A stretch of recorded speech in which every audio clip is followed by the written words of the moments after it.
How you doing? It's Trekyards top 10 time. Sorry, Samuel, a little bit late, but had to warp in and do this cool thing that we call top 10. So anyway, what's today's topic?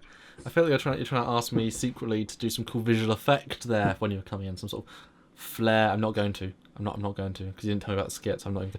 We are doing top 10 visual effects of Star Trek. Now this is probably quite a tricky one. I expect us to have very different ones because, I mean, every show has visual effects, and there's practical visual effects, and there's CG visual effects, and there's.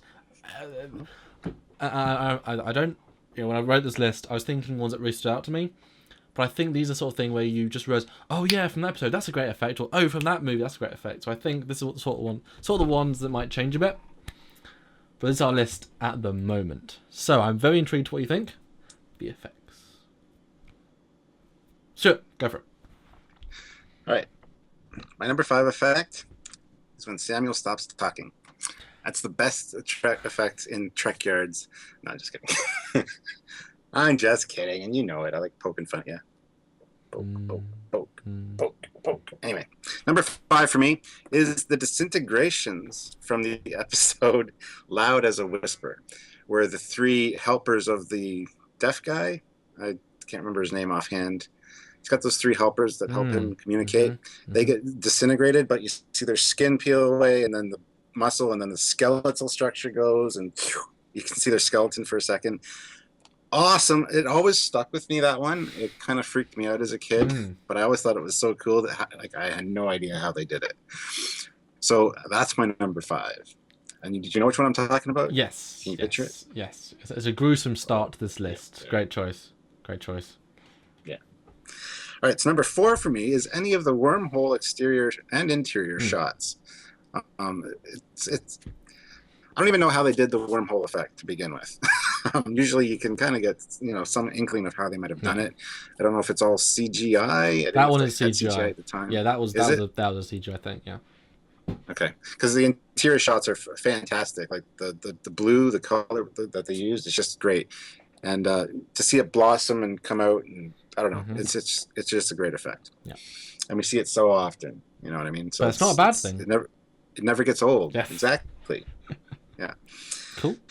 Number 3 for me is when the Borg carve up the Enterprise and take that big slice out of it with all the decks, and you can see the little chairs and stuff. And if you've actually seen the miniature, I mean, the miniature's pretty detailed. You got like carpeting and the little chair, and it's stuff on a view screen. It's fantastic. But it was the first time we'd really ever seen anything like that in Star Trek, where you see like the ship being carved up like a turkey, basically, and this huge section pulled out. I mean, it was just, I was so concerned that the Enterprise was not going to survive that when I first saw it, because, I mean, that was the cliffhanger, and they have this huge hole, and I'm like, well, how come there's no air in the ship? I was young, and I didn't think about force fields and all that jazz, right? So, yeah, we don't actually see that. There's a hole in the top, like in any other shots. They must paint over it or something. I think they avoided showing the top of the saucer. I don't know. Put plywood over it. Go back and look. Put some plywood. That's a great. I hadn't thought of that, but I absolutely agree with you. That one has stuck with me as well, because it's knife through butter. It's the iconic Enterprise D, the hero ship, and just sliced, and you get this real human feel for the life that's just probably been killed through that. Yeah, that absolutely is a great effect, and for the time, and just for the context, it resonates. Yeah, great choice. Thank you. Number 2 for me, sad moment, but a fantastic visual spectacle. And that is the Enterprise self-destructing in Star Trek 3. Yeah, and then the hull like collapsing on itself, and then the blow up, and then into the atmosphere and the comet. Yeah, it's sad moment, but visually it's fantastic to look at. And just the way they did that with the crunching down of the saucer before it actually exploded. Yeah. I mean, great for the time. I mean, the model work was fantastic. Yeah, great choice. Number 1 for me is the motion picture warp effect, actually, where you see all the different colors of lights, the prismatic kind of rainbow, and then the blossomed in the streaks. I mean, that's always been warp to me. That really, Hmm.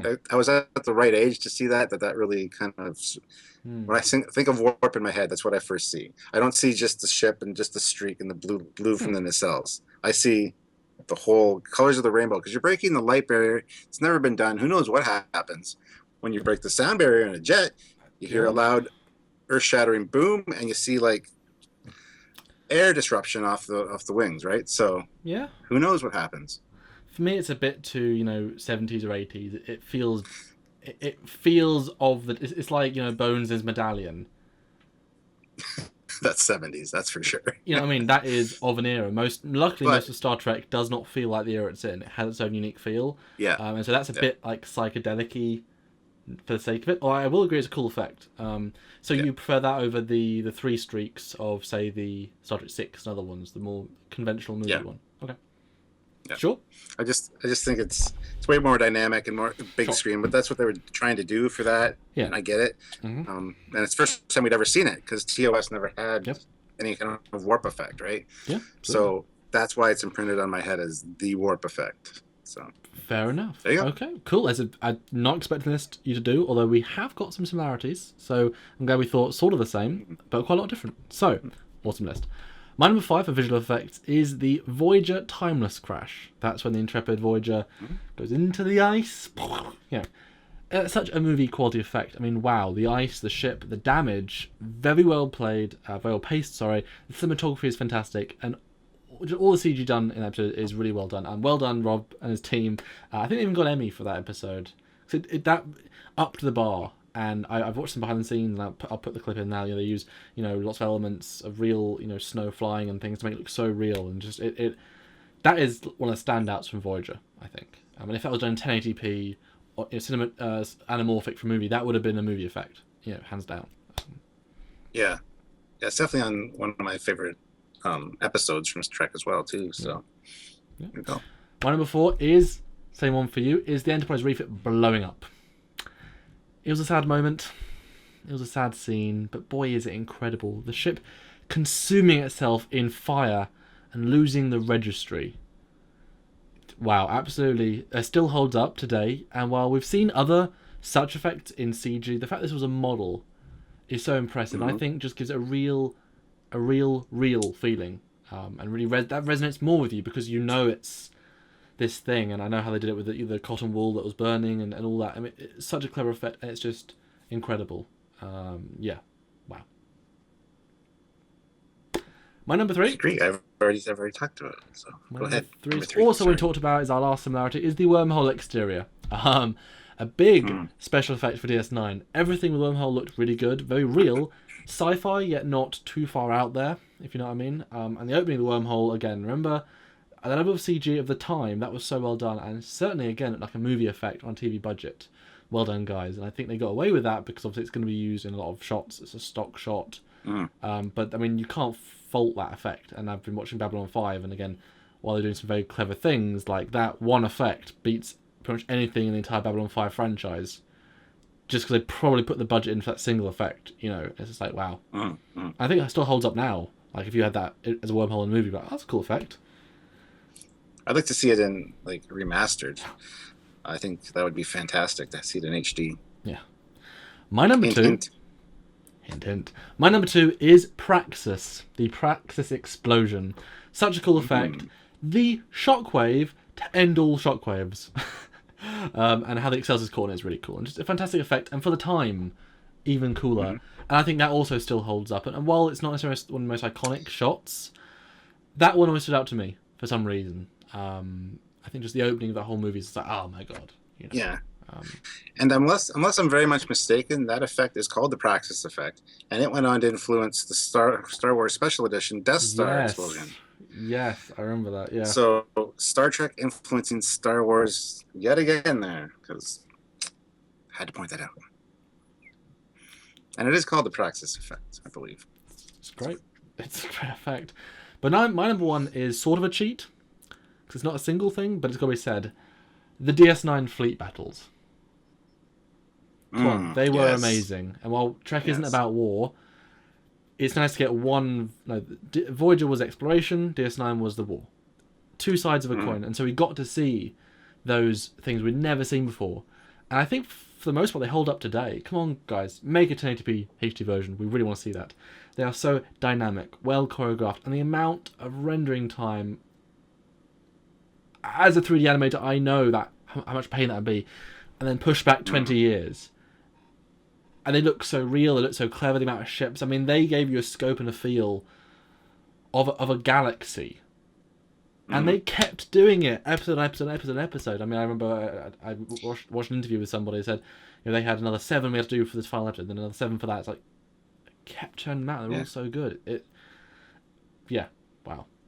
And it's not just ships; it's explosion effects, it's shields hits, it's photons, it's phasers, it's all these visual effects. It's lighting, as you know. And lighting. When you do these things, I hear you complain about them. Well, phasers and weapons take a while, especially to get them right. Although, if you watch them back again, I have a few times recently, the background stuff, they're just moving around. Only some of the stuff in the foreground is actually doing weapon fire. But that's the stuff you're focusing on. But if you look back, whereas you'd think every ship would be firing, which they do in like the Star Wars Episode 3, every ship's doing something. And in that, there's actually not that much going on beyond them all moving around and stuff, which is fine. Small thing. Remastered. So that is my list. Again, very different. Although I'm glad we had the Destruction Enterprise, because that is an iconic moment. Yeah. Fantastic list. Some stuff I didn't expect. Like I said again, there's so many effects in Star Trek that this one, I was pretty much sure that we weren't going to have any of the same, but kind of pleased we did. Great minds think alike. And I think, again, we both didn't approach this as, like, the most iconic, because you went for small effects that meant something for you, and same, like, they're just ones that stand out. It's like the quotes. Some ones, apart from the most iconic ones, just stand out for other reasons. So I think the same for this. But what are your honourable mentions, possibly, Stuart?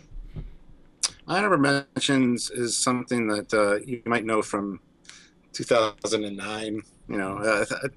What's it called? I think it might be called lens flares. Yeah, that's because it adds to the excitement of a scene and all that jazz. You should change the camera as well. Oh yeah, it's fantastic, the lens flares. But no, seriously, that's not my honorable mention. Oh, we tend to do that here for some reason. I don't know. Anyway, my honorable mention would be any of the transporter effects, because they're all fantastic and they're all different for each series, but there's some great ones. And it's hard to pick a favorite of those, but that should be another top 10 list, I think. There you go. But anyway, honorable mentions. That's called top 10 Inception. Effects. Worked out a top 10 within a top 10. Nice. Absolutely. Anyway, that's my honorable mention. Just one this time. Just one, even though there are so many effects. Cool. I have a big one and a small one. The Star Trek one, Star Trek motion picture, I should say, leaving dry dock or in dry dock. As a whole sequence, beautiful special effects.